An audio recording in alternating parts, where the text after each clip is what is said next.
Oke, di sustainable competitive advantage ini seperti sebelum-sebelumnya udah sering banget ya kita mention bahwa ada dua hal yang harus kita consider untuk bisa ngomong terkait dengan sustainable competitive advantage gitu. Nah, seringkali kita agak lupa ya kalau misalnya ngomong SCA competitive advantage ini sebagai satu hal yang eh, terisolasi ya, satu hal yang kayak tersendiri gitu.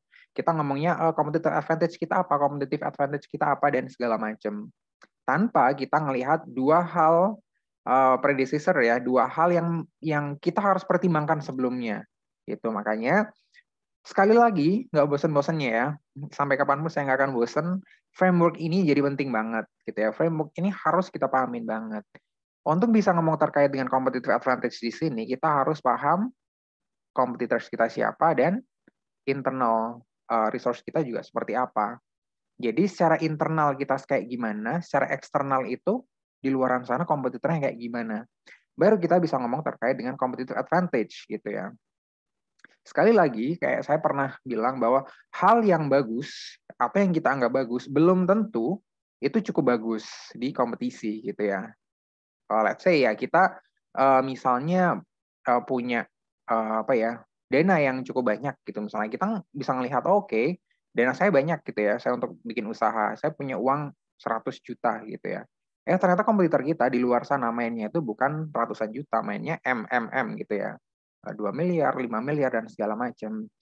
Sehingga tadi yang seperti resource yang kita miliki, yang seolah-olah itu sebenarnya gede, dan bisa kita anggap sebagai kekuatan kita, ternyata di luar sana ketika kita benar-benar nyemplung ke market, itu nggak works gitu ya. Karena banyak yang lebih kuat daripada kita. Nah, maka itu tadi, dua hal itu harus kita lihat sebelum kita ngomong terkait dengan competitive advantage gitu. Makanya, di sini competitive advantage itu diposisikan di strategi formation ya, di level yang ada di kedua ini. Jadi setelah situation assessment kita beres gitu. Setelah kita udah benar-benar paham nih, industrinya kayak gimana, konteksnya kayak gimana, customer yang kita serve itu yang kayak gimana, competitors kayak gimana, dan yang terakhir adalah company kita secara internal itu juga kayak gimana. Resource apa yang kita punya, capabilities apa yang kita bisa gitu ya. Baru kita akhirnya ngomong terkait dengan competitive advantage di sini.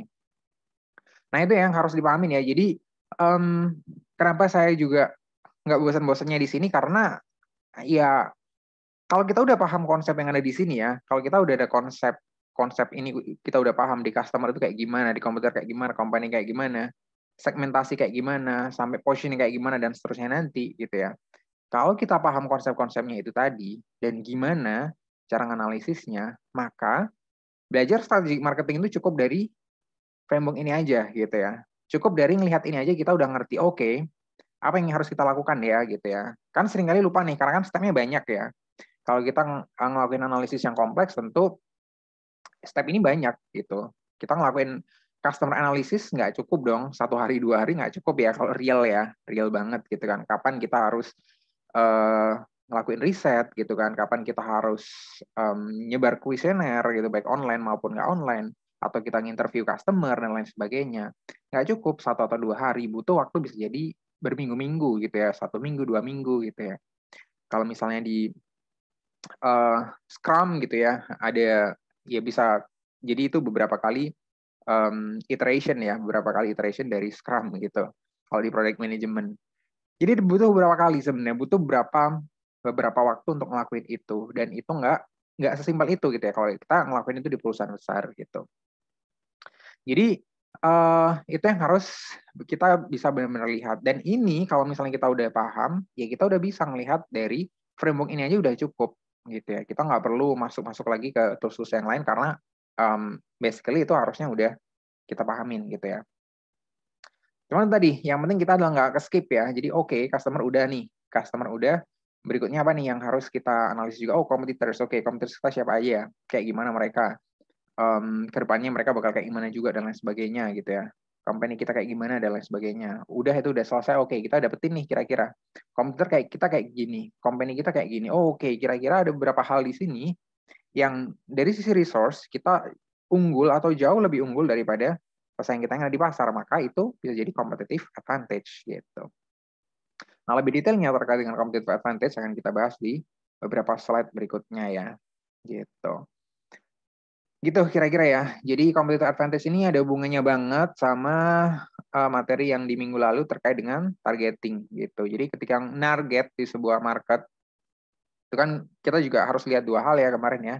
Yang satu adalah seberapa market tersebut atraktif gitu. Dan yang kedua kita harus melihat secara competitive advantage apa yang kita punya untuk segmen tersebut. Itu makanya jadinya targeting dan nanti Indian ada positioning baru kita masuk ke 4-5 space di sini ya. Gitu. Kita masuk ke marketing mix nanti, masih nanti. Oke. Nah, ini sebenarnya secara konseptual doang sih ya. Kalau dari saya sih ini jadi hal yang ya sekedar tahu tapi ini memang cukup prinsipil gitu. Nah, kalau kita ngomong sustainable competitive advantage itu adalah yang di tengah ya, irisan dari ketiga ini. Artinya apa? Artinya 3 hal atau 3 elemen ini harus ada, harus tersedia gitu ya. Nah, resources yang kayak gimana? Yang jadi pertanyaan ya sekarang. Resources yang kayak gimana? Itu yang akhirnya kita bisa sebut sebagai resources yang bisa jadi sustainable competitive advantage. Yang pertama adalah contribute to providing value for customers. Jadi berguna nih. Jadi konsumen itu memandang bahwa ada hal, ada resource, ada capabilities dari kita yang punya nilai positif, yang bernilai buat mereka, yang punya value. Gitu. Kalau misalnya customer nggak memandang bahwa itu ada value, so what gitu ya. Iya, konsumen nggak peduli dong gitu. Jadi bisa jadi kita punya keunggulan gitu ya. Kita punya keunggulan tapi konsumen nggak ngelihat itu sebagai sebuah keunggulan gitu. Ya buat apa? Kalau misalnya kita hanya bisa ngebuat hal yang seperti itu. Contoh nih misalnya kita buat apa ya produk misalnya ban gitu ya, ban mobil gitu. Nah, ban mobil kan biasanya apa? Yang jadi nilai-nilai plus buat ban mobil itu mungkin yang satu adalah daya cengkram gitu ya misalnya. Kemudian yang kedua adalah kekuatan ban sendiri gitu ya, bisa sampai berapa lama ketahanannya dan segala macam. Kemudian baru bisa yang ketiga yang keempat.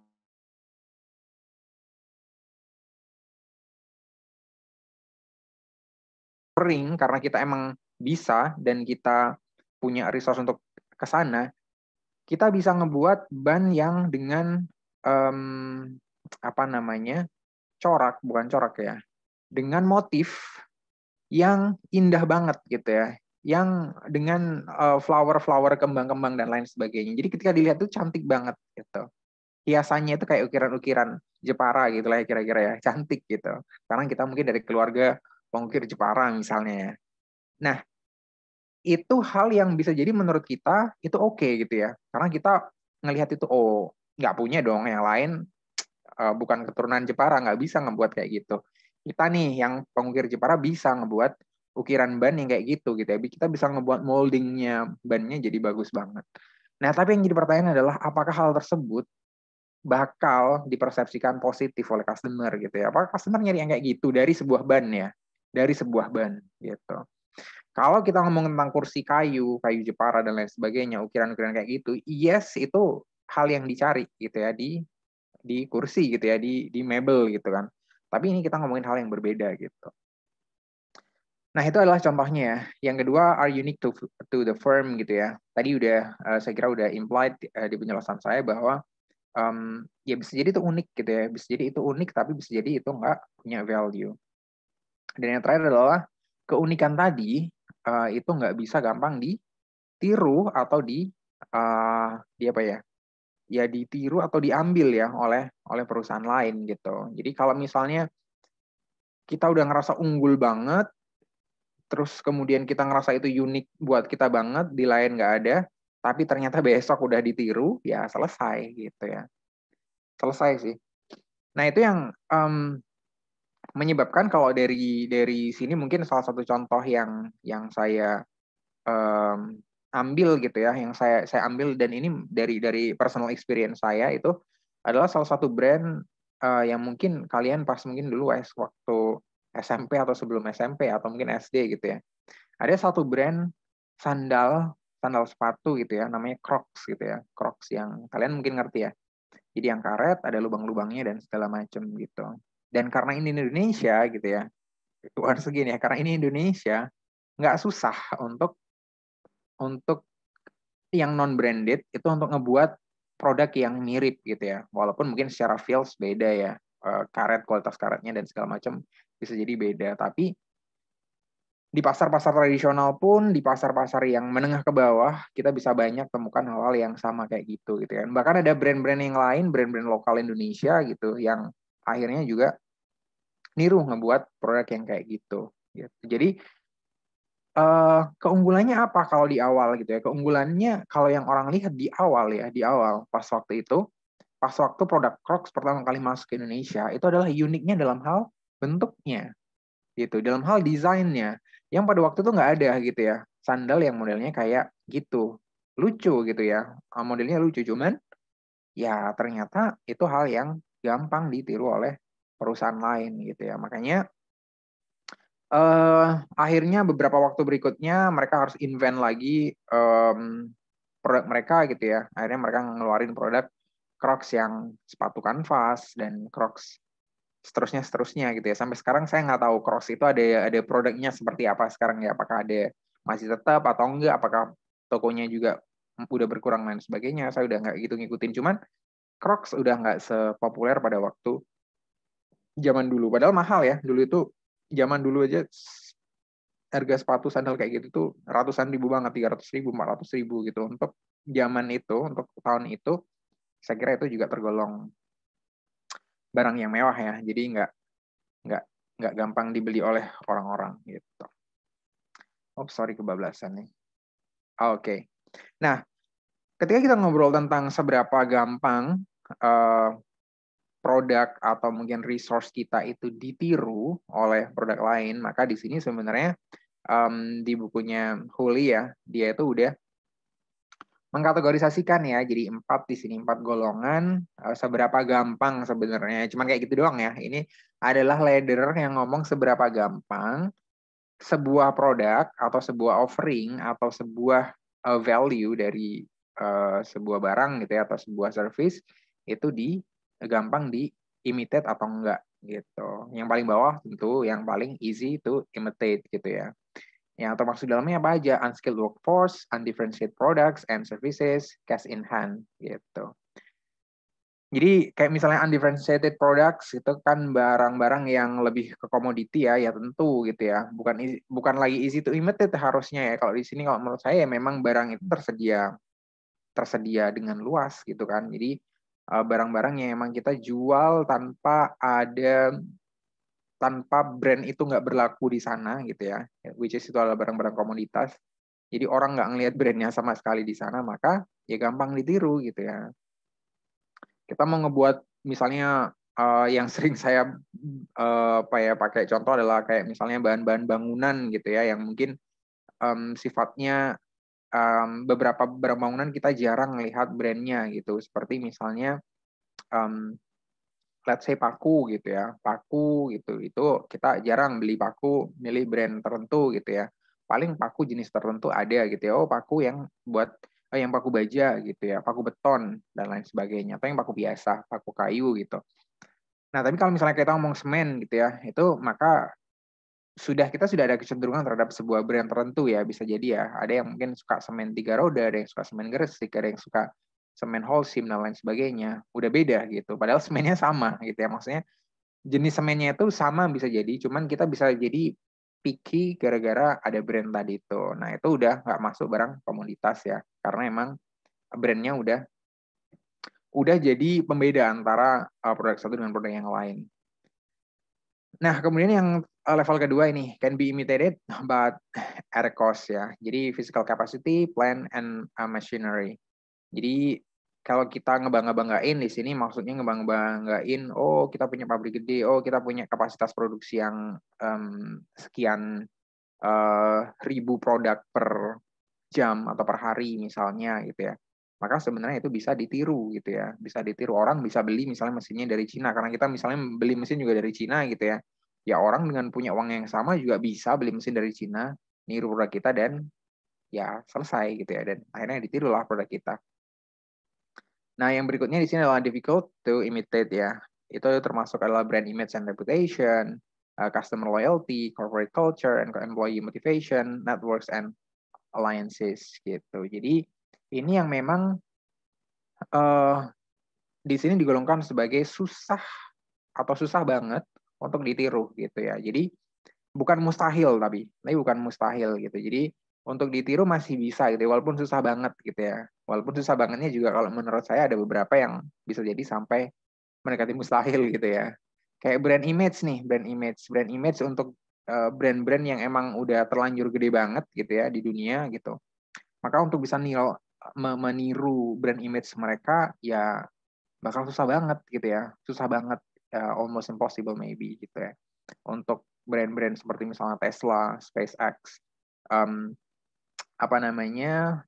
iPhone, dan kemudian mungkin banyak-banyak brand yang lain gitu ya. Maka cukup susah untuk bisa menyamai reputasi mereka. Atau let's say Toyota gitu ya. Toyota yang brand sepertinya umum di kita gitu ya, brand biasa gitu. Tapi dalam hal penjualan di Toyota Group itu nomor 1 ya di dunia. Jadi untuk bisa menyamai mereka tentu nggak gampang. Dan ini berpengaruh juga kepada seberapa loyal dari customer kita. Kemudian corporate culture ini sesuatu yang biasanya internal banget ya, yang internal banget gitu. Makanya corporate culture antara perusahaan satu dengan perusahaan lain bisa jadi berbeda gitu ya. Makanya yang biasanya itu ke-reflect keluar gitu ya, ke-reflect keluar gitu kan. Kayak misalnya dulu ada iklan-iklan yang ngomongin tentang Mac versus PCs gitu ya, which is lebih cenderung ke IBM and Microsoft gitu at that time. Jadi mereka nggambarin itu dari sisi bajunya aja mereka udah beda gitu ya. Kalau di Apple itu orangnya lebih casual, sedangkan kalau yang orang-orang PC ini lebih formal dan lain sebagainya. Itu ngegambarin emang orang-orangnya di dalam perusahaannya pada waktu itu kayak gitu ya. Jadi orang-orangnya emang cenderung formal dan lain sebagainya dibandingkan dengan orang-orang di Apple yang cenderung lebih casual ya. Jadi nggak formal gitu. Dan corporate culture tentu kalian udah belajar ya, mungkin bareng Bu Desi juga, nggak sekedar di situ gitu ya. Banyak banget hal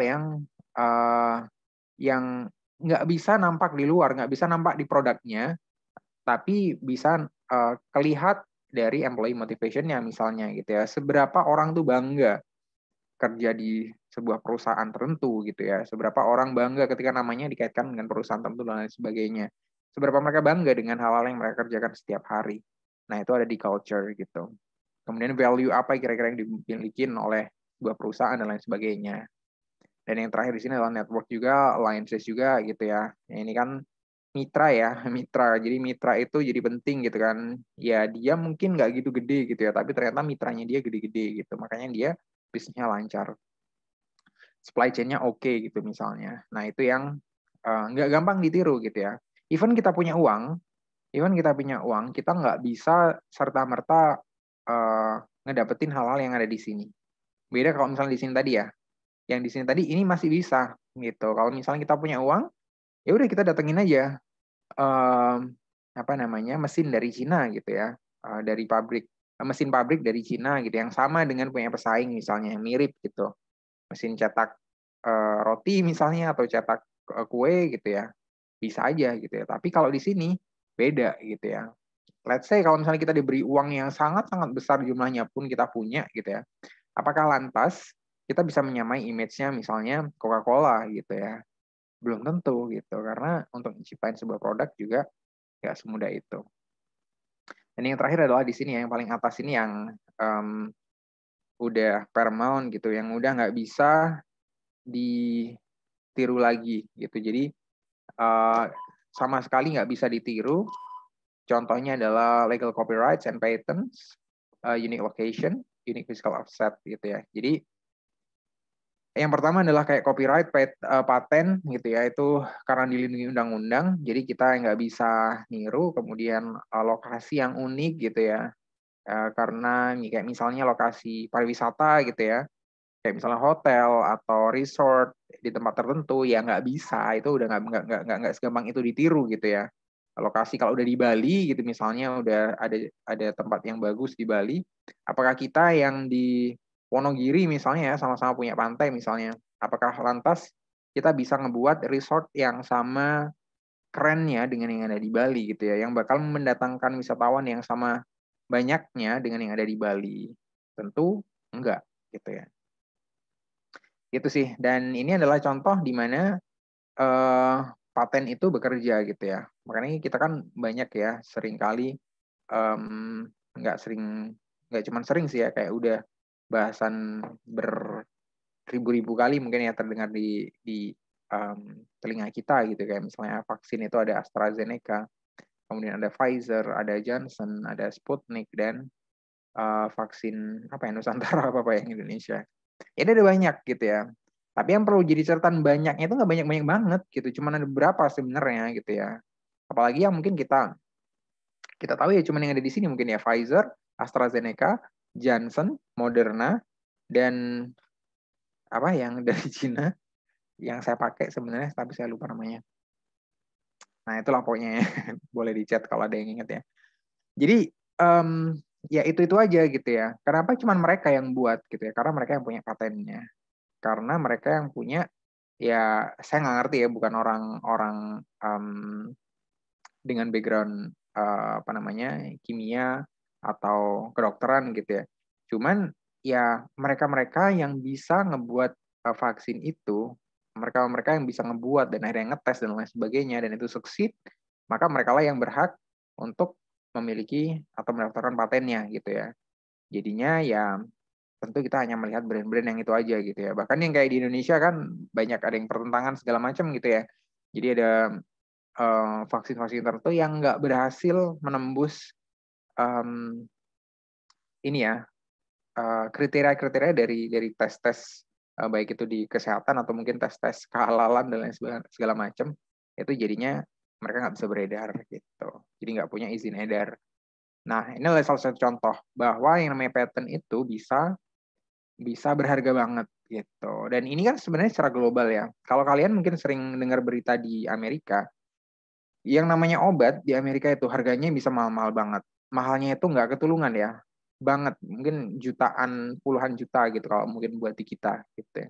Dan itu karena memang ada kebebasan dari apa namanya, perusahaan-perusahaan medis di sana, perusahaan-perusahaan produsen obat gitu ya, untuk bisa mengatur harganya mereka gitu ya. Bahkan ada ya kayak permainan kotor mereka dengan legislatif dan lain sebagainya, itu juga sempat jadi perbincangan gitu ya.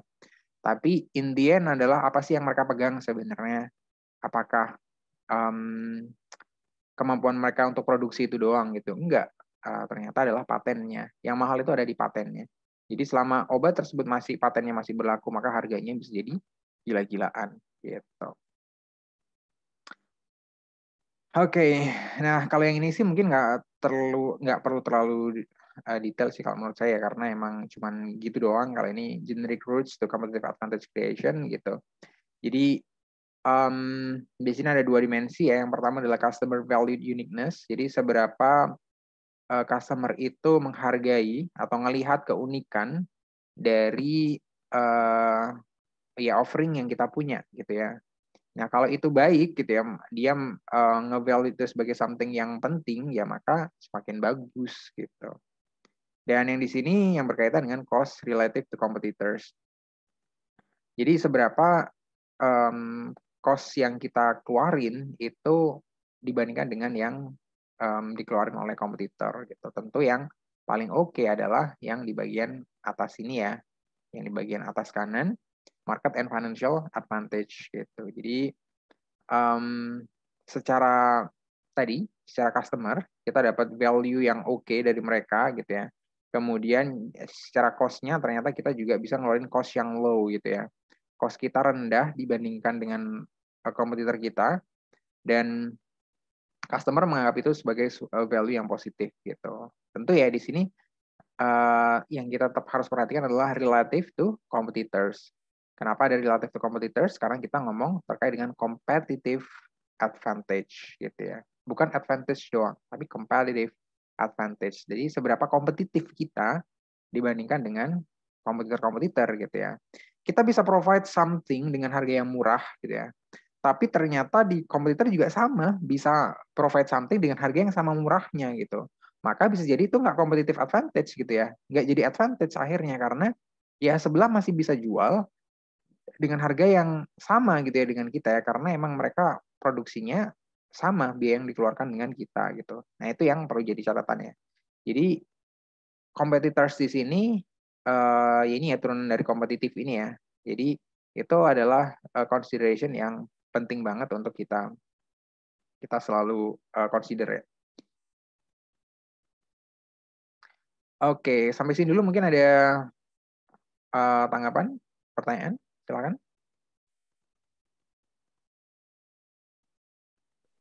Saya mau nanya, Pak. Tapi yang lebih ke kasus aja sih, Pak, nggak kayak dari dasar teorinya gitu. Oke, gimana?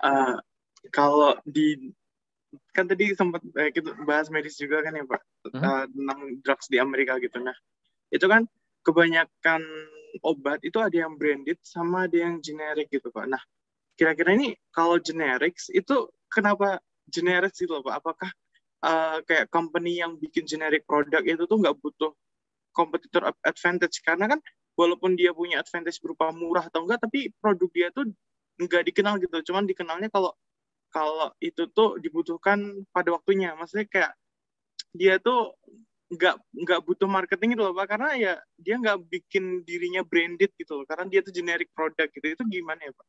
Apakah dia nggak butuh competitor advantage atau kayak dia pokoknya jualan aja gitu? Oke, thank you, pertanyaan menarik ya, obat generik ya. Sebenarnya juga sempat saya juga bertanya juga ya, maksudnya terkait dengan obat generik kita. Yang pertama adalah di sini saya tidak dalam kapasitas untuk memahami dari generik itu. Tapi yang jadi pertanyaan gini, Hafiz ya, mungkin dari saya, mungkin nanti kita bisa, saya juga bakal apa namanya, dig down lagi ya terkait dengan case tadi. Tapi menarik sih, emang ini hal yang menarik gitu. Yang pertama adalah generik ya. Generik sendiri ini itu kan kayak memang bukan brand ya, memang bukan brand. Jadi yang dijual kalau misalnya kalian kalau misalnya beli obat, beli something ya, kalau misalnya kayak di Panadol gitu ya. Panadol itu isinya sebenarnya paracetamol gitu ya, paracetamol bla bla bla gitu ya. Kalau misalnya ada campurannya sedikit yang lain-lain lah, tapi basically itu paracetamol. Tapi ada loh obat yang dijual judulnya juga cuma paracetamol gitu ya. Jadi nggak ada brandnya sama sekali, ya udah obatnya itu doang paracetamol dan di situ ada label generiknya gitu. Nah, yang di sini mungkin yang perlu kita cari tahu adalah terkait dengan generik itu sendiri gitu ya. Maksudnya generik itu terms terms dari mekanisme pasar atau terms dari regulasi dari pemerintah gitu. Itu yang perlu dicari tahu terlebih dahulu ya. Tapi kalau misalnya yang Hafiz sudah punya informasinya, itu lebih oke sih gitu ya. Cuman saya mungkin nggak bisa nyari itu langsung sekarang. Nah itu, kalau misalnya itu dari regulasi pemerintah, tentu ya tadi ya, tentu mungkin ada compliance dari aturan yang dikeluarkan oleh pemerintah tersebut, bahwa misalnya industri farmasi harus ngeluarin apa ya, dengan volume sekian gitu ya, atau berapa persen dari volumenya dia yang harus di-create sebagai obat generik misalnya gitu ya. Nah itu bisa jadi terjadi kayak gitu ya. Itu kemungkinan, satu kemungkinan aja gitu. Tapi kemudian lain adalah tadi yang seperti mungkin kalau menjurus dari pertanyaan dari Hafiz adalah yaitu mekanisme pasar aja. Companies bisa milih gitu ya antara obat generik dan non generik sebenarnya gitu. Nah yang jadi pertanyaan adalah sekarang kenapa sebenarnya kalau misalnya orang oke, thank you Bintang.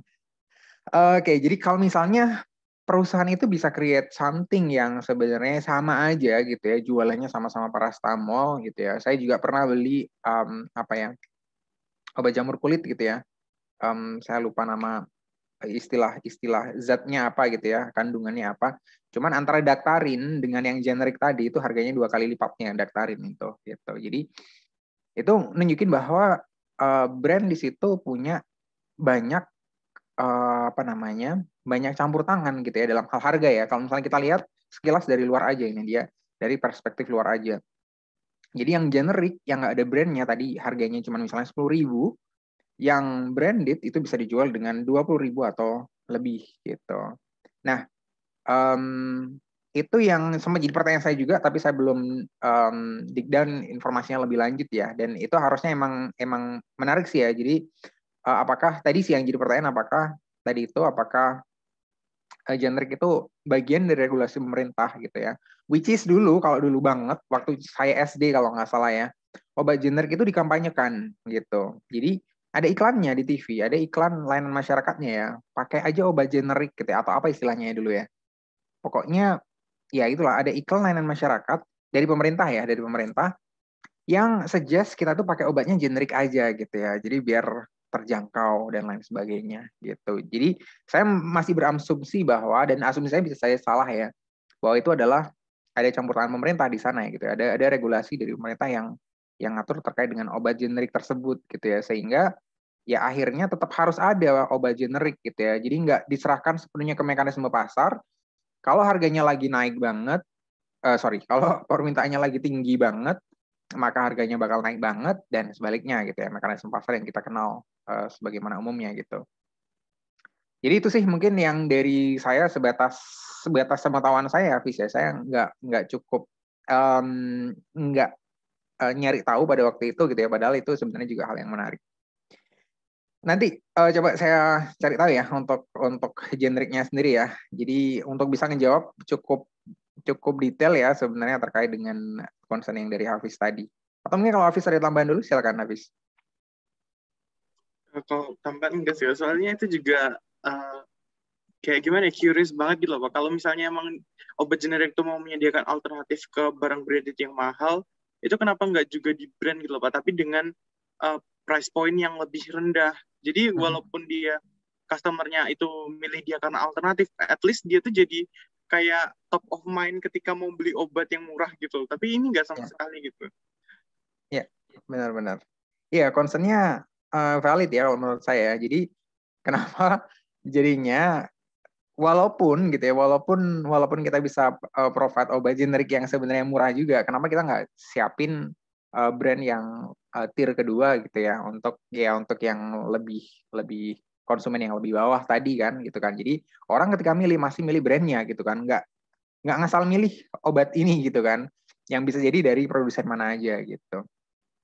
Jadi ya sih concernnya valid sih kalau menurut saya. Cuman ya itu tadi, kalau misalnya asumsi saya sebatas ini ya. Karena saya ngelihat logo generik itu juga dipakai di mana-mana gitu ya. Kan ada logonya tuh generik ya. Jadi dan itu logo yang saya persepsikan selama ini bisa jadi salah sekali lagi. Itu dari pemerintah gitu ya. Karena dulu ada iklan layanan masyarakat. Pas saya SD ya, saya SD itu tahun 90-an something gitu kan. Jadi itu ada iklannya gitu ya di TV gitu. Jadi sekarang sih udah nggak ada kayaknya. Ya, itu dulu ya Hafiz ya, nanti coba saya cari tahu lagi ya. Baik Pak. Oke, thank you Hafiz. Oke, sekarang Bintang nih, Bintang. Oke. Meluruskan informasi terkait pertanyaan saya mengenai Nimo TV. Setelah saya mencari info lebih lanjut, ternyata penyebab tutupnya platform streaming Nimo dikarenakan adanya regulasi anti monopoli oleh Cina.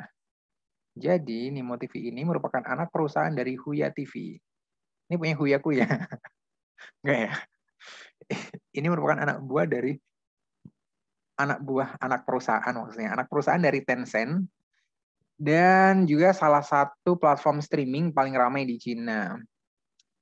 Di Cina ini platform streaming didominasi oleh dua platform, yaitu Huya TV dan Douyu TV. Dan pada saat ini kedua platform streaming ini ingin merger antara Huya TV dan Douyu TV. Oke. Dan pada saat itu kedua platform streaming ini ingin merger antara Huya TV dan Douyu TV, dan kalau terjadi merger nilai kontraknya hampir sampai 700 triliun. Akan tapi karena ditakutkan perusahaan Tencent semakin besar dan ada peluang terjadinya monopoli pemerintah Cina mengeluarkan regulasi atau tersebut. Karena tidak terjadi merger ini, nilai saham dari Huya TV ini menurun sehingga mau tidak mau harus mengurangi pengeluaran, dan itu penyebab alasannya penyebab terjadi alasan ini motif itu tutup. Oke, thank you Bintang insight-nya ya. Honestly, saya nggak ngikuti dua hal sih. Yang pertama adalah terkait streaming game gitu ya. Itu yang saya nggak ngikutin. Yang pertama karena saya sudah nggak ngegame lagi gitu. Dulu pernah ngegame, tapi sekarang udah nggak ngegame lagi. Kemudian yang kedua adalah Cina gitu ya. Saya nggak gitu ngikutin Cina, tapi cukup detail penjelasan kamu terkait dengan Cina ini. Cuman tadi yang terkait di sini ya, terkait dengan anti monopoli itu nggak cuman ada di Cina ya. Nah di sini mungkin yang kita ngelihat kalau di Indonesia sih nggak terlalu sering terdengar ya, nggak terlalu sering terdengar gitu. Jadi anti monopoli itu undang-undangnya yang mana dan segala macam mungkin kita nggak familiar gitu ya, atau mungkin saya nggak familiar gitu. Tapi kalau di Amerika kita sering ngedengarnya. Ada yang tahu istilahnya? Nah betul, Hafiz bener ya. Jadi antitrust kalau di US gitu. Jadi namanya antitrust. Jadi sebelum perusahaan melakukan merger dan disahkan ya dan dibolehkan mergernya gitu ya. Merger atau akuisisi ya. Jadi entah dia itu mau gabung, join sama perusahaan sebelah gitu ya, atau perusahaan pesaing bahkan boleh ya. Sama pesaing itu boleh kita rujuk terus jadi satu gitu boleh banget gitu. Atau mungkin kita ngebeli mereka gitu ya, mereka bakal jadi anak perusahaan kita dan lain sebagainya. Maka ada undang-undang kalau di US itu yang disebutnya dengan antitrust gitu. Nah di antitrust ini dari otoritas pemerintah bakal ngecek ya apakah nanti dengan adanya merger atau akuisisi ini maka nanti bisnis itu jadi monopoli gitu ya. Kalau misalnya ada pemain besar nih, pemain A itu adalah pemain besar di market gitu ya. Dan pemain B juga pemain besar di market gitu. Let's say kalau misalnya contoh paling gampang ya, misal nih contoh, Tokopedia dan Shopee itu adalah sama-sama dari US gitu ya. Dan sama-sama paling gede. Mereka merger. Nah, itu bakal jadi tanda tanya kan? Bakal jadi tanda tanya gitu. Kenapa nih? Dua platform yang sama-sama gede, marketnya juga sama-sama sangat besar gitu ya, dan mereka bersaing banget gitu di pasar consumer ya, itu mereka mau merger gitu. Ada apa nih gitu ya? Jangan-jangan mereka mau jadi pemain yang monopoli gitu ya. Jangan-jangan mereka ada main nih antar Tokopedia. Tokopedia ngomong sama Shopee gitu kan. Sis, daripada nih ya kita ya gontok-gontokan terus, kita bakar-bakar uang ya. Gimana kalau kita joinan aja, jadi satu aja gitu ya. Jadi nggak usah lah kita pada bakar-bakar uang lagi nanti. Kalau kita udah jadi satu, kita nggak perlu bakar uang gitu ya. Orang cuman punya platform kita. Kalau nggak punya platform kamu, dia punya platformku gitu ya. Mereka bakal pakai kita lah gitu ya untuk beli. Kita udah nggak perlu bakar-bakar uang lagi, selesai. Dan mereka bakal jadi monopoli, gede gitu ya. Nah itu yang nggak dipengen oleh pemerintah ya. Pemerintah ngelindungin konsumennya biar konsumen itu nggak akhirnya nggak punya pilihan gitu ya, nggak punya pilihan, akhirnya cuman ada satu pemain ini doang gitu ya, dan saya harus beli dari situ. Kalau misalnya beli dari online cuman ini pilihannya gitu ya. Misalnya dengan adanya merger itu nggak ada bakar-bakar uang lagi, nggak ada diskon-diskonan gitu, yang ada adalah platform fee gitu ya, biaya service dan lain sebagainya yang tambah gede gitu ya. Mereka bisa main itu dong gitu kalau mereka satu-satunya gitu ya, kalau nggak ada pesaing gitu ya, nggak ada tempat buat konsumen untuk lari ke tempat lain, maka itu yang nggak dipengen oleh pemerintah. Jadi benar, kalau di US itu namanya antitrust ya, yang kita kenal dan sering banget kita dengar bahkan dari US ya, terkait dengan adanya merger akuisisi ya, karena mungkin dari transaksi merger dan akuisisi mungkin memang banyak terjadi di sana gitu ya. Cuman itu jadi concern banget ya, jadi concern banget kalau misalnya di US gitu. Itu sih kira-kira ya. Jadi di Cina saya yakin juga pasti ada ya undang-undang kayak gitu. Di Indonesia pun juga ada gitu ya. Cuman saya aja nggak terlalu familiar dengar itu dari berita gitu ya. Jarang mendengar itu dari berita, atau mungkin berita saya mungkin feed-nya udah nyeleneh ya, gara-gara berita yang saya ikutin juga rada nyeleneh gitu ya. Jadi feed-nya jadi ngikutin selera saya gitu. I don't know. Itu kira-kira. Thank you Bintang, thank you juga Hafiz atas tambahannya. Ada lagi mungkin? Belum ada. Oke, kita lanjut dulu ya di sini ya. Cost drivers gitu. Di sini cost driver. Cost driver itu adalah sopir kos gitu ya. Jadi cost driver itu adalah hal-hal yang akhirnya ya jadi nyebabin jadi adanya cost gitu ya. Dan yang berpengaruh terhadap besarnya cost di sini maksudnya. Jadi hal-hal apa aja, aspek-aspek apa aja, atau faktor apa aja yang di sini berpengaruh akhirnya terhadap cost gitu. Nah, kalau kita bisa lihat di sini ternyata banyak banget ya. Jadi banyak banget. Nah, di sini emang kita kalau misalnya di apa namanya di budgeting juga akan melihat kayak gini juga ya. Cuman mungkin nggak sebanyak ini gitu ya consideration-nya. Dan tentu nggak semua consideration di sini, semua aspek di sini. Ketika kita ngomong tentang cost itu semuanya bakal kelihatan dan semua bakal punya hubungan secara langsung gitu ya, nggak selalu. Yang pertama adalah terkait dengan economies of scale gitu ya. Jadi seberapa banyak kita ngeproduksi something, itu bakal berpengaruh ke cost yang kita buat gitu ya. Jadi ini udah sering banget ya, udah pada paham semuanya lah, saya kira nggak usah dibahas. Experience juga, seberapa experience kita, perusahaan kita, itu bakal berpengaruh ke cost-nya juga gitu ya. Semakin kita experience, kita ngerti caranya, best practice-nya untuk ngebuat something dan lain sebagainya, maka cost-nya bisa jadi bisa kita minimalisasi ya. Kemudian capacity utilization gitu ya, kita paham mesin kita itu kapasitasnya berapa, seharusnya kapasitas per jamnya, kapasitas per hari, maksimumnya berapa, dan gimana caranya ngoperasin itu biar jadi kapasitas optimum ya. Maka ya kita harus ngerti juga ya, mungkin ada hubungan dengan experience tadi juga, dan tentu ini berhubungan banget dengan yang namanya manajemen operation ya. Jadi di operationnya kita harus bagus kalau misalnya mau nekan cost-nya di situ. Makanya di sini namanya manajemen yang secara keseluruhan itu emang kita nggak garisnya itu nggak setegas itu ya. Kadang kita ngomong di sini marketing, tapi ternyata juga ada hubungannya di sini kalau kita ngomong cost dengan siapa, dengan finance. Ternyata juga ada masalah kapasitas produksi gitu ya. Itu ranahnya sih teman-teman di operation. Kemudian di sini juga ada linkage gitu ya. Jadi keterkaitan antara mungkin proses yang ada di dalamnya juga gitu. Jadi itu juga berpengaruh. Interrelationship juga agak mirip ya dengan linkage tadi. Jadi seberapa terkait sebenarnya, seberapa proses yang ada di perusahaan kita itu misalnya dari proses kalau di operation ya, dari misalnya dari A sampai E itu sebenarnya mana aja proses yang kita bisa kerjakan sendiri, mana prosesnya yang berkelanjutan gitu ya, misalnya dari A ke B ke C ke D, dan mana yang misalnya prosesnya bisa random gitu dan lain sebagainya. Kemudian di sini ada integration ya. Integration itu integrasi. Biasanya kalau kita ngomong integrasi itu dari supply chain ya. Jadi dari supply chain itu ada namanya, di supply chain ada namanya vertical integration gitu, which is itu lebih ngomongin tentang supply chain dari atas ke bawah gitu ya. Semakin mereka terintegrasi, itu maka juga bisa jadi semakin murah gitu ya. Kemudian masalah timing juga, kemudian dari policy choices gitu ya. Policy choices ini policy yang internal policy ya. Jadi maksudnya kebijakan-kebijakan yang kita buat di dalam perusahaan kita sendiri, yang tentu sebenarnya pengaruhnya kebijakan tadi itu ke hal yang lain-lain tadi ya, ke capacity utilization, ke interrelationship, dan lain sebagainya. Kemudian location juga, kemudian institutional juga gitu. Itu sih kira-kira ya, jadi mungkin ini in general aja terkait dengan cost driver-nya. Oke, di sini kelebihan ini nggak responsif ini ya. Oke.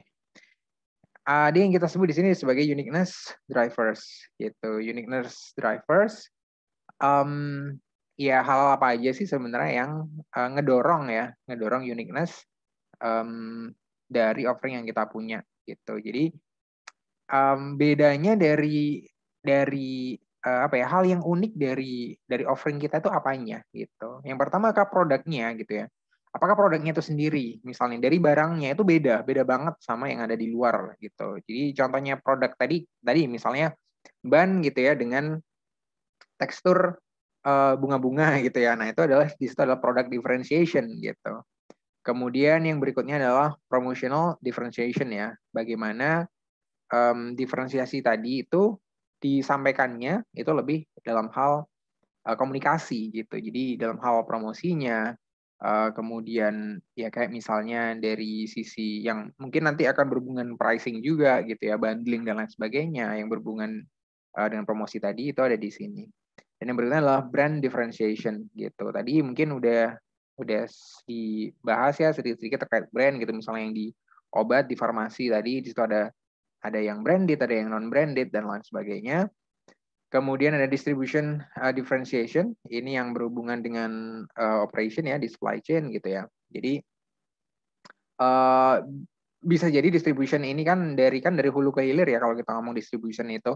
Jadi bisa jadi barang dari bahan mentah dari supplier ke produsen, atau bisa jadi dari produsen atau seller ke buyer gitu. Nah, ada mungkin produk-produk tertentu yang kita bisa nerima itu secara apa ya? Tinggal nunggu aja di rumah gitu ya. Ada mungkin barang-barang yang kita harus beli, kita harus dapetin di tempat-tempat tertentu gitu ya. Yang itu mungkin bisa jadi perbedaan aja ya, differentiation ya. Tapi dan itu jadi uniqueness gitu. Nah, uniqueness tadi itu ya kalau misalnya yang terkait dengan distribution, salah satunya adalah contohnya kayak misalnya let's say nih ya mebel misalnya. Mebel kalau di Solo kita misalnya punya, kayak saya pernah mungkin pengalaman ya beli mebel itu di Jempol gitu ya, di toko Jempol. Itu bisa beli dari Tokopedia ya. Bisa beli dari Tokopedia, kita milih barangnya uh, dengan harga yang di situ udah jelas, sudah harga pas, kita beli, kemudian nanti diantar pakai pick up sama mereka gitu. Jadi belinya dari Tokopedia tapi mereka nganterin sampai ke rumah gitu. Dan dirangkai sendiri ya karena itu plastik ya, waktu itu karena yang saya beli plastik itu dirangkai sendiri gitu. Cuman yang Prodi juga pernah beli juga lemari kecil gitu ya, kayu gitu, posisinya udah dirangkai dan udah sampai di sekolah vokasi. Nah, itu adalah salah satu diferensiasi mereka dalam hal distribusi gitu. Jadi orang nggak perlu ngambil ke tokonya, atau orang nggak perlu datang bahkan ke tokonya, tapi barangnya sampai gitu. Nah, tapi kebalikan ya. Apakah tadi yang kayak gitu tuh selalu lebih oke gitu ya? Yang barangnya diantarin ke tempat kita tuh apakah selalu lebih oke gitu ya? Dengan posisi sudah dirangkai, itu apakah lebih oke? Apakah orang selalu menganggap hal yang kayak gitu tuh unik gitu? Hal yang kayak gitu aja yang dipengen orang gitu. Ternyata jawabannya nggak selalu ya. Nggak selalu. Jadi kalau kita ngelihat contoh lainnya adalah IKEA ya. IKEA gitu ya. Mungkin di Solo belum ada ya, dan saya juga belum pernah sih sebenarnya ke IKEA di Jakarta pun itu juga belum pernah gitu ya. Cuman in general ya, kita ngerti bahwa di IKEA itu kita belinya barang itu kita nggak kayak di Jempol tadi gitu ya. Kita nggak beli online kemudian diantar gitu ya. Mungkin nanti atau mungkin sekarang udah ada service yang seperti itu. Tapi experience yang dijual oleh IKEA itu bahkan sebaliknya. Kita mending ke sana, kita mending lihat-lihat, pegang-pegang, display produknya, kemudian nanti kita catat ya. Kita tuh dibawain kertas sama pensil gitu untuk nyatat. Untuk nyatat kode produk mana aja yang bakal kita beli. Nah, nanti in the end of the journey ya, kita mau habis muter-muter tokonya, itu di belakang nanti akan ada bagian gudang gitu ya. Yang kita ngambil sendiri dari gudangnya. Jadi nggak dibantu. Jadi ya kalau misalnya kita minta dibantu boleh gitu. Tapi kita lakuin sendiri pun ya itu normal gitu. Jadi kita ngambil sendiri, oke, ya tadi saya lihat lemari yang ini gitu ya, cari di rak yang mana lemari ini, kemudian saya ambil, that's it gitu ya, kemudian langsung dibayar di kasir. Nah, itu yang pernah saya lakukan ya ketika di IKEA di Newcastle waktu itu ya, di Inggris. Kayak gitu, dan tentu di Indonesia harusnya nggak berbeda gitu. Experience dijual adalah experience yang sama. Nah, jadi kan unik ya. Makanya di sini disebutnya uniqueness gitu ya. Jadi nggak melulu hal yang advantage, yang jadi advantage itu kayak gimana. Tapi yang di sini yang dibahas adalah uniqueness. Seberapa itu berbeda dulu gitu ya. Seberapa itu berbeda dengan kompetitor gitu. Jadi ya itu hal yang baru, mungkin hal yang baru kayak di IKEA ya, itu hal yang baru, hal yang agak nyeleneh, tapi juga at the same time itu fun buat dilakukan gitu. Karena di tokonya pun rasanya emang nyaman ya, masuk di tokonya itu emang nyaman. Kita ngikutin kayak labirinnya mereka gitu ya, yang sebenarnya bersih display produknya mereka dan segala macam. Itu seru-seru aja gitu ya. Di tengah-tengah juga ada restoran mereka, kita bisa beli makanan dan lanjut lagi nanti ke yang bagian agak belakang tadi, gudang dan cashier tadi. Nah, itu adalah salah satu contoh di diferensiasi di bagian distribusi gitu ya. Dan yang terakhir adalah pricing. Nah, ini udah jelas ya, pricing differentiation, yang mana yang murah, mana yang mahal gitu. Nah, ini yang ngedrive ke uniqueness tadi. Nah, kita kan bisa balik ya ke slide yang paling awal tadi, bahwa uniqueness ini penting buat sustainable competitive advantage gitu. Jadi uniqueness ini adalah salah satu elemen penting gitu ya. Kita harus unik gitu. Kalau nggak unik, susah untuk bisa punya advantage-nya. Kalau itu nggak unik gitu ya.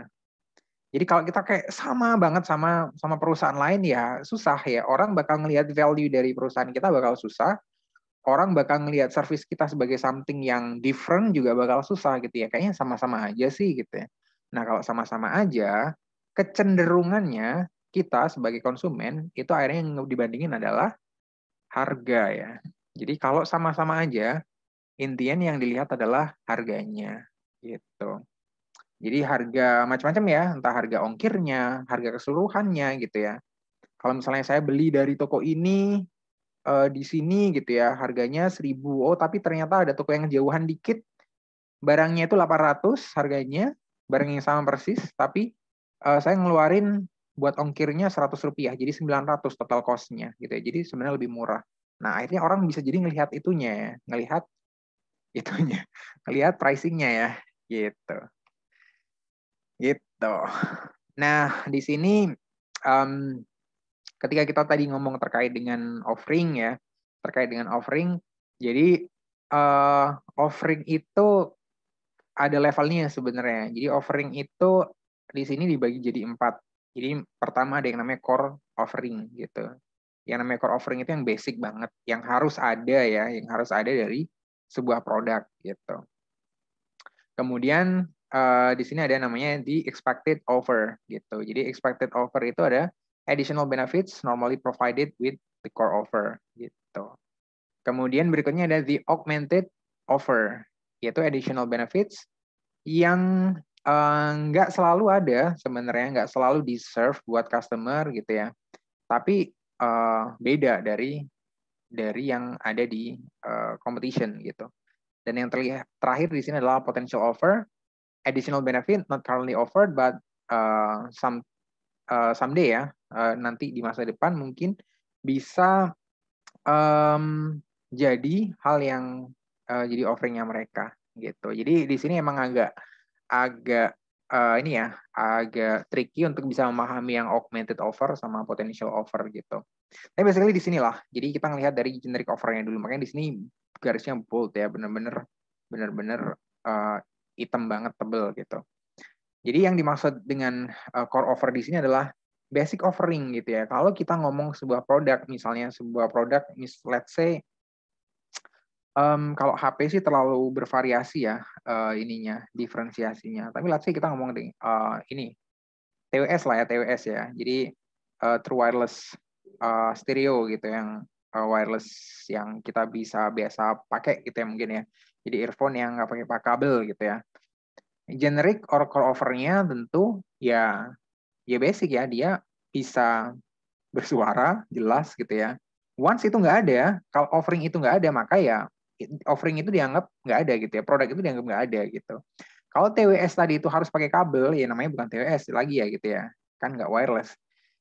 Maka ya offering tadi jadi nggak ada gitu ya. Apa mungkin dia nggak bersuara baik gitu ya. Maka basic offering-nya dia tuh miss gitu, dia tuh nggak ada, nggak berharga lagi produk itu akhirnya gitu. Jadi yang orang harapkan dari sebuah TWS gitu ya, yang at fair price ya, bukan yang premium, ya dia suaranya bagus gitu, sekedar bagus aja.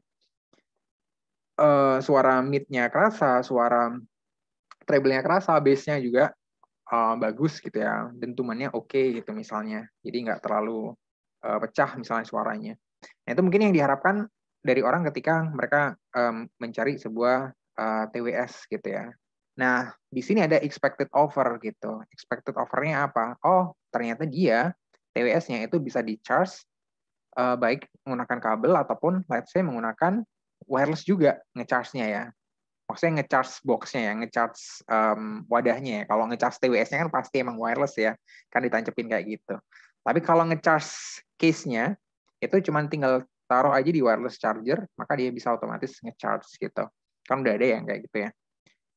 Jadi itu bisa jadi expected offer gitu. Jadi orang yang oke, yes, ya TWS-nya udah wireless, ya kenapa nge-charge-nya masih harus pakai kabel gitu ya. Saya nggak mau masih bawa kabel misalnya. Let's say kayak gitu ya. Makanya itu bisa masuk di expected offer gitu. Nah, sedangkan augmented offer ini bisa jadi hal yang berbeda banget gitu ya, hal yang berbeda banget. Kalau misalnya kalian ada yang ngikutin gitu ya, TWS mereknya Nothing ya, dari UK. which is yang buat atau yang punya, saya nggak clear dia yang buat atau yang punya ya, itu adalah yang pernah buat OnePlus juga ya, handphone OnePlus gitu. Jadi emang dia orangnya inovatif gitu. Jadi kalau Nothing ini ada offering lagi adalah desainnya gitu. Kalau orang kan biasa ya, maksudnya TWS pada umumnya gitu ya. Maksudnya punya Apple pun juga cuman kayak gitu doang gitu. Nggak ada yang benar-benar berbeda gitu ya. Ya udah sih bentuknya kayak gitu ya. Produsen lain bisa buat yang kayak Apple biasa aja kayak gitu dan that's it gitu. Dan akhirnya kayak sama aja kalau dilihat cuman dari sisi bentuknya ya. Kalau cuma dari bentuknya bisa jadi kita ngelihat nge-value punyanya Apple dan punya produsen lain bisa jadi hampir sama karena desainnya bisa jadi hampir sama. Nah, tapi kalau di Nothing ini emang mereka pendekatannya beda gitu ya. Mereka desainnya unik, mereka pakai case-nya itu, mereka pakai plastiknya atau plastik yang transparan gitu. Nanti bisa cari kalian di Nothing ya, atau mungkin udah banyak yang tahu gitu. Jadi plastiknya transparan gitu. Artinya elemen-elemen komponen-komponen yang ada di dalam TWS tersebut jadi kelihatan. Nah, kalau kelihatan, ada challenge dari mereka adalah mereka harus bisa memastikan bahwa komponen-komponen yang ada di dalam itu bisa tertata dengan rapi dan juga estetis gitu ya. Jadi nggak cuman ngelihatin dalamannya doang gitu ya, tapi dalamannya pun juga dibuat gimana caranya bisa estetis ya. Kalau orang ngelihat itu, wow keren, kelihatan dalamnya kayak gini, bagus juga ternyata dalamnya. Nah, itu yang kita bisa golongkan di augmented offer ini. Cuman Nothing so far ya, so far cuma Nothing, walaupun itu bisa jadi. Karena kalau saya nggak ngelihat itu terlalu susah untuk dilakukan oleh produsen lain ya. Kalau nanti nge-hype ya, produknya itu nge-hits, saya nggak kaget kalau misalnya banyak kompetitor lain yang juga ikut-ikutan kayak gitu juga. Gitu. Dan potential offer ya way beyond that ya. Jadi bisa apapun di luar itu yang bisa di-augment tadi itu, bisa jadi augmented offer someday gitu ya. Tapi masih potensial. Gitu. Jadi di sini dibagi sebenarnya basically ada 4 di sini ya. Dan yang paling basic adalah yang di sini, generic atau core offer di sini. Nah, sebagai seorang atau sebuah produsen atau pemilik brand ya, maka kita bisa milih sebenarnya. Kita mau strong di mana sih sebenarnya? Kita mau strong di core offer-nya kita kah? Di core offer-nya kita atau mau bermain yang di lain-lain nih? Gitu. Bisa jadi nih, kalau misalnya kita tadi ya, menggolongkan yang termasuk jadi core offer-nya dari TWS itu adalah suaranya, maka udah, kita cuma main di suaranya aja, gitu. Urusan desain segala macam itu nomor berikutnya, gitu ya. Kita pengen dikenal orang, suaranya mantep, gitu ya. Di harga tertentu ya, tentu beda segmen, beda kualitas ya. Cuman, let's say, di harga TWS harga 200-300 ribuan, kita bisa create TWS yang suaranya itu paling oke gitu. Jadi kita bermainnya di suara, pokoknya suara dan suara gitu ya. Jadi kita nggak ngomongin apa namanya fitur-fitur yang lainnya gitu. Itu kalau misalnya di sini. Jadi yang gede adalah yang putihnya gitu. Jadi diferensiasi kita tuh lebih di sini. Jadi orang ngerti ya walaupun itu suara, tapi orang ngerti nanti ketika di review segala macam orang ngerti. Oh, kalau yang merek ini itu suaranya paling oke deh pokoknya. Kalau beli itu harus yang paling itu gitu ya. Kalau kita cuman punya uang 200-300 ribu buat beli TWS, kita beli harus yang brand itu gitu. Kalau beli yang Apple mah mahal banget ya. Beda segmen. Di sini kita ngomongin kayak gitu. Nah, beda kalau yang misalnya di sebelah kanan ini. Di sebelah kanan ini yang digedein adalah augmented-nya. Sama kayak Nothing tadi ya. Menurut review yang pernah saya lihat gitu, bahwa suaranya itu nggak terlalu spesial gitu. Suaranya ya bagus gitu ya, cuman nggak yang wow gitu ya dalam hal suara. Cuman desainnya dia emang menarik. Desainnya dia emang memperkenalkan desain yang transparent design tadi itu. Jadi tergantung kita main di mana gitu di diferensiasi tadi itu. Gitu contohnya ya. Jadi dari pembagian yang 4 tadi itu harapannya kita lebih ngerti akhirnya kita mainnya ada di mana nih. Lebih main di generiknya kah atau di expected offer-nya gitu ya. Atau misalnya di augmented offer dan atau mungkin yang terakhir adalah potential offer. Nah, ini bagian yang hampir terakhir ya terkait dengan attack and defense gitu. Jadi selama ini kan kita ngomong competition gitu ya, ngomong seberapa bagus keunggulan kita ketika dibandingkan dengan kompetitor kita di luar sana, maka ya nggak jauh-jauh lagi ya kita di sini tetap ngomong kompetisi lagi gitu ya. Nah, ketika kita ngomong sama kompetitor, pesaing, lawan dan lain sebagainya, tentu di sana kan kita nggak diem-dieman ya, dan nggak sepakat-sepakatan aja nih sama kompetitor. Oh iya, kamu jualan itu aja gitu ya. Ya udah silahkan gitu. Aku jualan ini aja ya. Kita baik-baikan ya. Kan nggak kayak gitu ya. Namanya sama kompetitor gitu ya. Kita ngelihat oke, dia bisa ngelakuin itu. Aku juga bisa ngelakuin itu. Kenapa nggak aku ngerebut pasarnya dia gitu. Kenapa nggak kita hajar aja nih produk gitu ya. Biar dia selesai, kita yang jualan gitu. Nah, bisa jadi kan most of the times kita bakal mikir sebagai competition bakal kayak gitu ya. Karena ya itu competition gitu ya. Kalau kita cuman sepakat-sepakat aja itu namanya konsorsium ya. Itu namanya aliansi gitu kan. Jadi bagi-bagi market gitu kan ya nggak kayak gitu. Nah, makanya di sini ketika kita ngomong friksi yang ada di market tadi, di competition ya, maka ada yang namanya attack, hajar ya, attack, dan ada yang namanya defense, itu bertahan. Nah, itu kayak gimana di sini? Nah, ada istilah yang kita kenal di sini ada yang namanya frontal and flanking attack ya. Jadi kalau frontal ini, jadi kita langsung nge-challenge mereka ya. Challenger itu kita ya. Let's say kita. Challenger itu pendatang baru gitu. Kemudian defender ini adalah pemain lama. Ini dalam hal konteks attack ya di sini. Jadi ini adalah pemain existing, misalnya challenger ini adalah kita yang baru gitu ya. Nah, buat ngehajar dia gitu ya, buat ngajar si defender ini apa yang harus kita lakukan ya? Di sini kalau misalnya di frontal attack itu ya udah attack di mana dia yang kekuatan dia itu di mana. Dan ya kita harus lebih bagus dari dia, dari kekuatan dia yang dia punya gitu ya. Biar kita bisa dipersepsikan emang lebih bagus dari dia gitu. Contoh nih kalau kita balik tadi ngomong TWS tadi ya dalam hal suara misalnya. Defender ini bagus, mereknya udah dikenal. Kemudian suaranya juga bagus gitu ya. Suara yang dihasilkan juga bagus dan segala macam. Kita harus attack dia di mana? Ya di suara tadi gitu. Kita harus suaranya jauh lebih bagus daripada dia gitu ya. Untuk bisa ngerebut pasarnya dia. Di level harga yang sama. Di segmen yang sama tentunya ini ya. Kalau di segmen yang berbeda tentu bisa jadi dia, defendernya ini bukan kompetitor kita gitu ya. Karena beda segmen gitu ya. Beda segmen bisa jadi beda kompetitor. Kemudian berikutnya di sini yang disebut dengan flanking attack ya. Jadi flanking attack ini bedanya dengan yang tadi, dengan yang frontal itu adalah kalau frontal itu kita nyari kekuatan dia, sedangkan kalau yang defender itu kita nyari kelemahan dia gitu ya. Jadi kelemahan dari produk dia, dari offering dia kira-kira ada di mana. Nah, kita yang fill the gap gitu ya. Kita yang create solution dari hal yang masih kurang di defender tadi gitu ya. Sehingga overall offering kita itu lebih bagus daripada punya defender gitu ya. Jadi secara basic offeringnya tadi mungkin bisa jadi sama atau lebih kecil, tapi kita punya hal yang lebih nih yang bisa nutupin kekurangan dari defender. Itu yang disebut dengan flanking attack gitu ya. Jadi weak points-nya dia itu kira-kira di mana. Itu attack. Yang berikutnya, kepencet.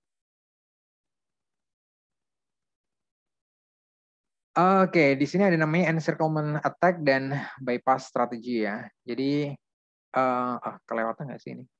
Oh enggak, benar. Jadi encirclement attack itu ya kita mengepung ya. Kalau encirclement itu jadi kayak kita ada di apa ya? Di sekelilingnya dia gitu. Maksudnya di sini kayak gimana gitu. Jadi sebisa mungkin kita itu meng-cut ya atau membatasi ruang geraknya dia gitu ya. Dengan cara kayak gimana? Misalnya geraknya dia ke market gitu kita batasin gitu ya. Geraknya dia kita batasin ke market gitu. Caranya kayak gimana banyak gitu ya. Caranya banyak dengan ya kita dengan promotionnya kita bisa gitu ya atau dengan kita mempengaruhi pembuat kebijakan gitu ya. Which is itu sering dilakukan gitu ya. Kita deketin penguasa untuk bisa ngebuat kebijakan yang kayak gitu juga bisa gitu ya. Atau access to supply gitu ya. Jadi supply ini bisa kita atur gimana caranya supply itu nggak ke dia gitu ya. Entah gimana caranya kita misalnya bisa ngebeli supply dengan harga yang lebih mahal daripada yang dibeli di vendor, sehingga supply itu ngarahnya ke kita semuanya ya. Kalau supply-nya terbatas, itu bisa dilakukan gitu lah. Kalau supply-nya nggak terbatas itu bunuh diri sih gitu ya. Kalau supply-nya terbatas ya kita yang ngerebut supply-nya gitu ya. Jadi di vendor-nya nanti nggak dapat supply.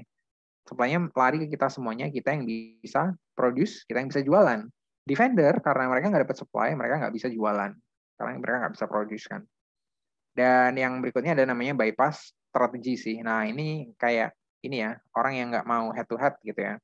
Jadi yang udah ngelihat bahwa waduh kompetisinya udah berat nih gitu ya, susah nih kalau mau masuk di sini. Kayaknya saya nggak bakal masuk di sana deh gitu ya. Ya udah cari position yang baru gitu. Artinya position yang baru itu merujuk pada apa? Ke positioning ya. Positioning itu kan posisi kita di competition ya. Kita bakal ada di mana. Jadi kita bisa ngerasa salah nih. Aduh, position kita salah nih kalau di sini. Kita dihajar nih sama defender-defendernya ya, karena mungkin mereka udah gede-gede, mereka udah punya loyal customers dan lain sebagainya gitu. Kita nggak bisa main di sini. Kita coba yuk main di segmen yang lain aja gitu kan. Nanti positioning kita dibandingkan dengan kompetitor jadi berbeda gitu. Itu bypass strategi. Dan yang terakhir adalah guerrilla taktik ya. Guerrilla taktik ini bisa jadi memang kita punya strategi yang bagus, makanya kita punya guerrilla taktik. Bisa jadi di saat yang sama karena kita emang nggak punya strategi apa-apa gitu ya. Jadi kita kayak asal hajar doang gitu ya. Guerrilla taktik ini bahasa Indonesia gerilya ya. Jadi makanya perang gerilya itu kan ya gitu ya. Perang yang agak sporadis dan segala macam. Nah, itu yang gerila ya kalau kita bahasa Inggrisnya di sini. Jadi kita hajar sana, hajar sini gitu ya. Pokoknya ayo kita harus menang gitu ya. Pokoknya attrition dan surprise attack gitu ya, dan iteratif ya, yang terus menerus gitu kayaknya gitu. Makanya bisa jadi menang ya, kayak misalnya Indonesia melawan Belanda kan perang gerilya ini ya. Nanti udah kapok deh, musuhnya tuh udah kapok itu, aduh udah deh gitu ya. Kalau gini terus kita bakal kalah gitu. Oke, nah yang di sini adalah kalau tadi kita ngomongin terkait dengan attack ya, kita yang nyerang gitu. Nah ada ini ya apa namanya, sebaliknya ya, ada kebalikannya, yaitu adalah defense gitu. Jadi kalau tadi gimana cara kita nyerang, nah sekarang nih kalau misalnya kita jadi apa namanya, jadi defendernya ya, jadi brand yang saat ini sudah ada di pasar, kalau misalnya ada pemain baru, itu gimana caranya gitu ya. Nah kalau misalnya di sini sih the best defense is good offense ya gitu. Jadi sebenarnya basically ya adalah ya kita defend yang baik gitu. Dan ada sebenarnya sih tadi quote-nya ada yang sebaliknya juga ya gitu ya. Jadi itu cuman sekedar meme doang yang nggak berarti banyak buat pembahasan kita di sini. Oke, jadi kalau yang defense itu ada yang namanya position and flanking defense di sini gitu ya. Jadi kita di sini adalah sebagai defendernya ya, karena kita kan sekarang yang defend gitu ya. Kalau misalnya ada challenger datang, kemudian kita memposisikan diri ya, plug the gaps and fill the holes gitu. Jadi jangan sampai ada celah gitu ya, yang bisa dimasukin oleh challenger gitu. Jadi entah dari sisi promotion, entah dari sisi communication ke customer, entah dari sisi pricing dan lain sebagainya, kita berusaha bahwa di situ nggak ada yang kita bisa diserang gitu ya. Makanya ya kita berusaha sesempurna mungkin di sini berarti gitu. Jadi untuk biar challenger ini nggak ada celah untuk bisa ngajar kita. Nah kemudian kalau yang ini flanking defense ya, defend the flank against attack by extending the defense gitu. Jadi kalau misalnya tadi kita sebagai challenger ya, nyerang defender itu di titik lemah mereka, maka kita di sini juga harus tahu sebenarnya titik lemah kita itu di mana, dan ya itu yang harus kita cover gitu ya. Jadi kita ngerti misalnya dari offering kita ada yang lemah gitu ya, ada yang masih kurang gitu dengan challenger yang ada di pasar. Wah, di pasar nih jangan-jangan ntar ada produk yang kayak gini dengan harga yang sama gitu ya, tapi punya fitur tambahan segala macam, itu jadi kelemahan kita kan, karena kita sekarang nggak punya. Maka kita fill that gap too. Kemudian di sini ada yang namanya preemptive strike and mobile defense gitu. Kalau preemptive itu ya sebelum diserang, serang dulu gitu ya. Jadi sebelum kita serang, maka serang aja dulu gitu ya. Jadi ini udah nggak cocok yang sebenarnya, bukan challenger dengan defender ya, sebenarnya challenger dengan attacker ya harusnya. Karena kita yang nyerang gitu. Karena kita sebelum diserang, biar kita yang nggak diserang gitu, kita yang gangguin mereka lah, kita yang nyerang mereka gitu. Walaupun kita bukan sebagai pendatang gitu ya. Jadi ada pendatang baru nih, baru datang kita langsung serang gitu. Serangannya kayak gimana ya? Kayak tadi ya, yang di attack tadi ya. Yang ada beberapa macam tadi. Kemudian kalau ini mobile defense gitu ya. Nah ini kalau misalnya kita ketika diserang, kita itu shift our resources gitu. Jadi kita mindahin resources kita ke bisa jadi ke position yang lain ya, bisa jadi ke segmen-segmen yang lain atau ke produk-produk kita yang lain, bisa jadi gitu. Jadi ya udah sih, nggak apa-apa yang di sini diserang, tapi kita masih bisa produce produk kita yang lain gitu. Dan yang terakhir di sini ada, sorry kepencet. Dan di sini ada focus defense and niche strategy ya. Kalau fokus tadi lebih ke posisi yang lebih ke defense gitu ya. Maksudnya kalau di sini kan masih lebih lebar gitu ya, makanya kotaknya masih gede gitu kan. Oh sekarang kita lebih fokus aja, segmennya lebih fokus, lebih kecil gitu ya. Tapi kita lebih di sana aja. Itu yang kalau misalnya fokus defense gitu. Kemudian yang kalau terakhir ini sebenarnya agak mirip dengan focus defense, tapi ini lebih ke niche strategi ya. Jadi dia hampir sama dengan yang fokus tadi dalam hal dia emang lebih fokus gitu ya, dia lebih tertuju dalam satu hal gitu. Tapi kalau niche ini biasanya emang sangat-sangat kecil gitu ya. Emang sangat-sangat kecil, sangat-sangat unik biasanya secara karakter di pasar, sehingga kita nge-serve-nya pasar yang seperti itu. Dan ngelakukan apapun buat nge-serve pasar yang niche tadi dengan sangat baik gitu ya, sehingga kita juga dapat customer loyalty juga dari mereka. Oke, kira-kira itu ya bahasan terkait dengan sustainable competitive advantage tadi gitu ya. Tentu di sini tadi yang jadi pembahasan utama yang di bagian awal tadi yang nggak boleh ke-skip adalah bahwa ketika kita ngomong terkait dengan sustainable competitive advantage atau competitive advantage, kita harus melihat dua hal ya. Dua hal. Yang pertama adalah competition, yang kedua adalah company kita gitu ya. Jadi seberapa bisa company kita untuk stand out dari competition gitu. Jadi di antara banyak pemain yang ada di pasar, kita tuh bisa kayak gimana sih gitu. Apakah kita bisa tenggelam di dalam persaingan gitu ya, kita nggak kelihatan sama sekali. Apakah kita bisa muncul nih, cuman munculnya dalam hal tertentu gitu ya, munculnya dalam hal tertentu. Dalam hal keunikan kita yang tertentu gitu. Bisa jadi unik dalam hal apanya nih, dalam hal price-nya kah, dalam hal promotion-nya kah, dalam hal produknya atau segala macam gitu ya. Gitu sih. Jadi ketika kita ngomong competitive advantage ini, yang jadi kata kunci memang advantage ya sebenarnya ya. Cuman kata pertama itu juga nggak boleh kita kesampingkan bahwa di situ ada kompetitif gitu ya. Artinya kompetitif itu kita ya relatif ke competition gitu. Jadi ketika kita ngebandingin advantage tadi dengan competition, itu yang nggak boleh kelupaan gitu ya. Karena nggak jarang ya ketika ujian dan segala macam, ketika pertanyaan adalah terkait dengan competitive advantage, sekedar ngelihat bahwa itu keunggulan dari sisi kita doang gitu, tanpa kita membandingkan dengan kompetitor. Nah itu yang nggak bisa dianggap sebagai competitive advantage, itu cuma dianggap advantage doang dong, bukan kompetitif gitu kan.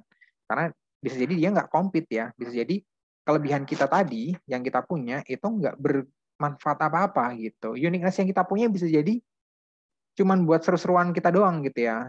Kayak kalian mungkin banyak sering akan bakal ngelihat atau sudah banyak pernah ngelihat ya, banyak misalnya makanan-makanan gitu ya dijual dengan branding-branding yang unik-unik, yang aneh-aneh gitu ya.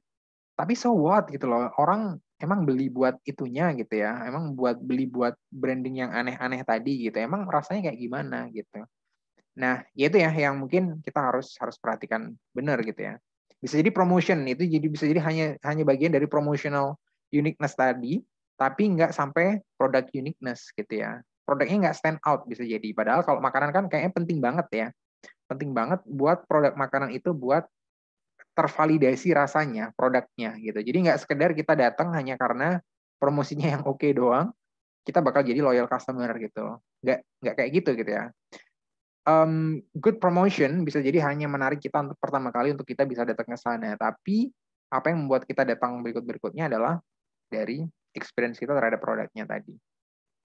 Itu sih kira-kira ya yang pengen saya transfer ke kalian. Jadi semoga bisa dipahami dengan baik ya terkait dengan competitive advantage ini gitu. Hal yang sebenarnya nggak susah. Cuman once again kalau kita ngomong strategik ya masing-masing bagian yang ada di strategic marketing framework itu jadi krusial banget gitu ya. Jadi emang kita harus pahamin one by one dengan cukup dalam juga gitu.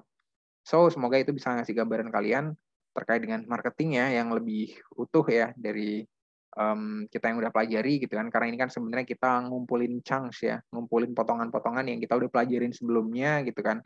Kalian udah ada di semester keempat ya sekarang ya. Jadi udah banyak gitu ya. Jadi makanya dari yang udah dipelajari kemarin, mulai dari manajemen pemasaran di pertama yang kemarin dengan mata kuliah lain di bidang marketing itu bisa jadi satu di strategic marketing ini. Kalian bisa masukin nanti, oh kira-kira, oh kalau misalnya ngomong 4Ps itu, oh masuknya ternyata masih nanti di sini gitu ya. Kita nggak boleh bahas 4Ps di awal banget gitu. Kenapa? Karena kita bisa jadi belum mengenali diri kita gitu ya. Kita bisa ngelakuin itu kalau kita udah ngerti siapa kita. Dan balik lagi di awal, saya juga nggak bosan-bosannya juga bahwa yang namanya framework yang cukup detail, proses yang cukup kompleks ini, itu depends banget dari manajemen, mereka mau pakai atau enggak gitu ya. Mereka mau pakai sedetail apa gitu ya. Tergantung dari masing-masing manajemennya, tergantung dari produknya. Dan kalau menurut saya adalah tergantung dari resiko yang dipersepsikan oleh pemilik brand tersebut gitu ya. Kalau resikonya lebih gede gitu ya, wah gede nih, kalau kita nggak analisis dengan baik, maka kita bakal dapat resiko yang besar nanti, kita bakal rugi banyak nanti di belakang gitu ya. Nah maka jadi penting buat kita untuk analisis secara lebih kompleks gitu ya. Tapi kalau misalnya enggak, ya udah, ya sambil jalan aja juga nggak masalah gitu ya. Banyak bisnis yang bisa sukses ya mereka sambil jalan gitu ya. Bukan berarti bukan berarti dengan tidak adanya analisis tadi jadi menggaranti suksesnya mereka enggak gitu ya. Tapi bisa jadi memang ada hal-hal yang secara kebetulan gitu ya. Emang formulanya pas gitu. Pas mereka jalan itu pas timingnya juga dapat gitu dan lain sebagainya. Jadi mereka emang di sana bisa sukses gitu ya. Apa memang sense-nya mereka terhadap sebuah kejadian atau terhadap hal-hal yang mereka perlu analisis secara dalam tadi itu mereka udah dapetin gitu ya. Oh, aku ngerti bahwa marketnya itu kayak gini. Dan aku ngerti kemampuanku kayak gini, sehingga aku harusnya kayak gini. Nah, bisa jadi mereka hanya dengan berbasiskan hal tersebut, mereka bisa jalan. And that's fine gitu ya. Itu terserah aja gitu dari masing-masing manajemen dari brandnya. Gitu sih dari saya ya, terkait dengan materi untuk hari ini. Jadi silakan kalau misalnya ada pendapat, pertanyaan.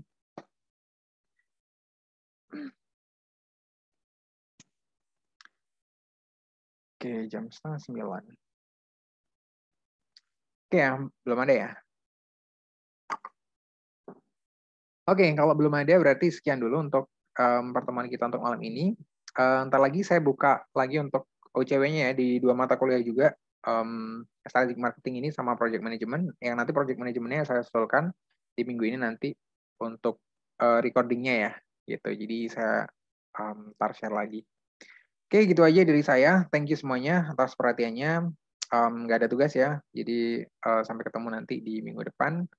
Bye-bye semuanya. Wassalamualaikum warahmatullahi wabarakatuh. Waalaikumsalam warahmatullahi wabarakatuh. Waalaikumsalam. Terima kasih, Pak. Terima kasih, Pak. Sama-sama.